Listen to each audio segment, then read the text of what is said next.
소화 요소가 줄어들면서 약간 소화가 안 되니까 빠져나가야 되는데 걔네들이 좀 머물러 있으면서 계속 독소로 쌓인다는 거죠. 그렇죠. 이 지방같이 이 못된 것들이 네. 내 몸에 차곡차곡 쌓여가고 있는 거네요. 그렇죠, 그렇죠. 네.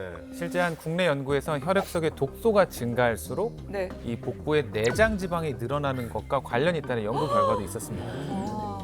특히 더 위험한 이제 중년의 독소를 끊어내지 못하면 우리가 비만뿐 아니라 뭐 고혈압, 당뇨, 동맥경화 같은 이제 각종 질병뿐 아니라 이게 암까지도 이어질 수가 있습니다. 아, 이게 소화를 못 시키면은 사실 이게 큰 병을 만들어낼 수 있다고 하니까 이게 뭐 소화제 먹고 끝낼 일이 아닌 것 같은데요? 그러게요. 이게 독소 하면은 뭔가 살이랑 똑같다 이런 느낌으로 다가오거든요. 네. 근데 혹시 겨울 비만이라는 얘기 들어보셨나요? 겨울 비만이 뭐예요? 아니요? 겨울 비만? 이게 가을, 겨울 되면은 우리가 식욕이 좀 폭발하잖아요. 솔직히 그러더라고요. 그러면서 겨울 비만이라는 신조어가 생겼대요.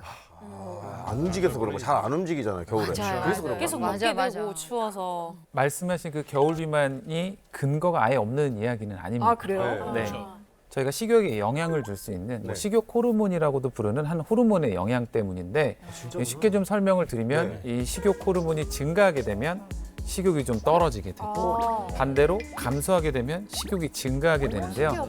이 식욕 호르몬은 우리가 이제 햇빛의 영향을 조금 많이 받습니다. 네. 그러니까 겨울엔 야외 활동도 줄어들고 해도 짧아지게 되니까 아무래도 우리가 해를 쬐 수 있는 시간이 줄어들게 되잖아요. 그렇구나. 그런데 이제 우리가 살을 빼는 것보다 네. 유지하는 게 더 어렵다라고 이야기를 많이 하는데요. 네. 사실 이제 평생 관리가 필요한 질병이라고 할 수 있는 이 비만을 오래 방치하게 되면 이 암에 걸릴 확률도 높아진다고 합니다. 비만 때문에 생기는 암? 바로 췌장암입니다. 네. 췌장암이 진짜 무섭잖아요. 네, 췌장암은 발견이 좀 늦기 때문에 네. 사실 굉장히 무서운 암으로도 알려져 있는데요. 위험 요인 중에 이제 흡연이 좀 큰 위험 요인이기는 한데 최근에는 이제 비만이 췌장암을 유발할 수 있다는 연구들이 자주 보고가 되고 있습니다. 근데 정말 나이 들면 소화 기능 떨어지죠. 그리고 소화 안 돼서 독소가 생기죠. 네. 그리고 살도 찌죠. 아, 이러면 총체적 난국이 지금 벌어졌는데 빨리 이제 저희가 이겨낼 수 있는 방법을 좀 알려주시죠. 네, 지금까지는 이제 소화, 비만 이런 문제들이 네. 결코 가벼운 문제가 아니라는 그런 이야기를 드렸고요. 지금부터는 그 비법을 알려드리도록 할 건데요. 파스타, 와인의 나라이자 세상에서 가장 건강한 나라, 네, 이탈리아의 그 비법이 있다고 합니다. 좋습니다. 화면으로 만나보시죠. Che bella cosa, nahi ruota il sole, un'aria serena dopo una tempesta, bella aria fresca, pareggia una festa. 이탈리아가 약간 탄수화물을 제일 많이 먹지 않을까? 근데 제일 건강한 것 같아.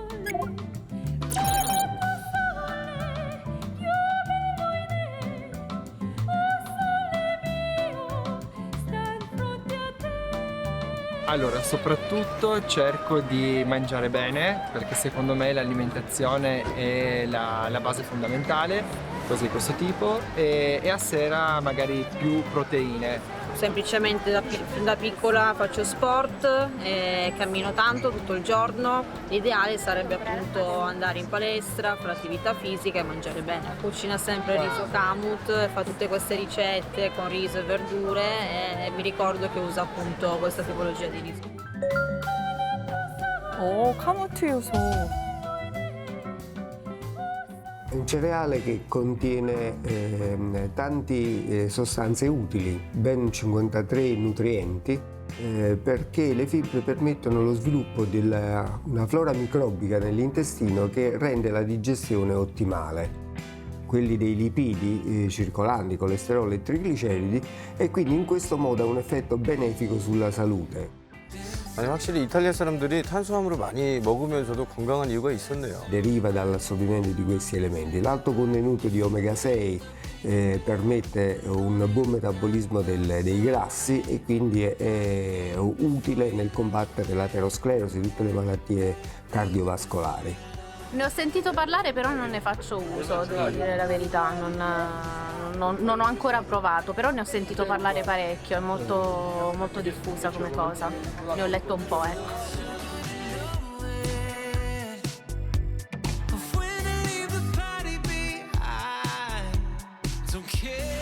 자, 이탈리아에서 날아온 건강 시그널. 우리 몸의 소화를 도와주고 지방 독소를 끊어내줄 비밀은 바로 카무트 효소였습니다. 카무트 효소. 카무트 효소. 카무트 효소 처음 들어보는데 그거 뭐예요? 네, 일단 카무트는 6,000년 전 고대 이집트에서 재배되었던 고대 원시 식물인데요. 이집트에서. 네, 카무트는 왕의 곡물이라고 하는 별명으로도 불리고 있습니다. 네. 그 이유가 이집트 왕의 무덤인 그 피라미드의 발굴 과정에서 발견된 작은 씨앗이 이제 싹을 틔웠다는 이야기가 전해지면서 또 신비의 곡물이라고도 불리고 있다고 합니다. 야스민 동네에서 발견된. 오늘도 자부심 느껴지네요. 네, 일단 카무트는 미국 타임지가 선정한 가장 건강한 식품 50가지에 선정이 되기도 했고요. 한국농촌진흥청에서도 주목해야 할 10가지 고대 곡물로 선정이 되기도 했을 만큼 영양소가 굉장히 풍부하다고 알려져 있는데요. 뭐 단백질과 필수 아미노산, 미네랄, 비타민 등 총 53가지의 영양소가 함유된 슈퍼푸드로 알려져 있습니다. 슈퍼푸드구나. 가무도 곡물이잖아요. 그러면 가무와 가무트 효소 뭐가 달라요? 좋은 질문을 해주셨는데 네. 카무트 효소는 여러 곡물이 아닌 오직 카무트 단일 종자로만 한국인에게 친숙한 균주들을 100% 자연 발효해서 만든 효소라고 하는데요. 한국인에게 적합한 뭐 김치 유산균, 또 메주에서 분리된 황곡균, 청국장 속의 바실러스균에서 정제 효소와 화학 성분 없이 발효된 천연 발효 효소라는 장점을 가진 효소로 알려져 있습니다. 들어보긴 많이 들어봤는데 이 정확히 우리 몸에서 무슨 역할을 하는 거예요? 효소는 생명의 불꽃이라고도 불리고도 하는데요. 네. 뭐예요? 뭐지? 네, 효소는 사실 우리 몸속의 모든 대사 활동을 책임지고 있기 때문에 네, 생명의 불꽃이라고도 불리고 있습니다. 그러니까 그만큼 중요한 역할을 하고 있다라고 생각을 하시면 되는데요. 네. 섭취한 음식물을 분해하고 뭐 탄수화물, 단백질, 지방 등 우리 몸에 필요한 영양소가 우리 몸 안에서 에너지로 사용될 수 있게 도와주는 역할을 하는 등 정말 생명 유지에 절대적인 역할을 하는 필수 요소라고도 할 수 있습니다. 오, 좋다. 네, 그 효소를 얘기할 때는 크게 소화효소와 대사효소로 구분을 해서 이야기를 하는데요. 소화효소가 저희가 섭취한 음식물을 잘 분해를 하고 또 소화를 시키면 대사효소가 이 흡수된 영양소를 에너지로 바꾸는 역할을 하거든요. 근데 우리 몸에서는 하루에 만들어질 수 있는 효소의 총량이 정해져 있습니다. 그래서 소화효소를 많이 사용하면 대사효소가 부족해지는 이런 구조인데요. 그러다 보면 몸의 전체적인 신진대사랑 기초대사량이 떨어지고 면역력이 저하되는 상황이 발생이 되는 거죠. 네, 그래서 에너지 활용을 제대로 하기 위해서는 체내의 효소, 그중에서도 대사효소가 충분하도록 관리하시는 것이 필요합니다. 혹시 그러면 그 효소는 우리 몸에서 자연적으로 좀 생성이 되는 겁니까? 아니면 되지는 않습니까? 자연적으로 생성이 되는데 또 문제는 네, 또 줄죠. 나이? 네, 나이. 주는 얘기할 거죠 또. 네. 나이가 들수록 효소를 생성하는 능력이 떨어지게 됩니다. 그런 줄 알았어. 그래서 이제 40대가 되면 효소의 세포 활성화가 활발하지 못하기 때문에 이 체내 효소의 양이 점차 줄어들게 되는데요.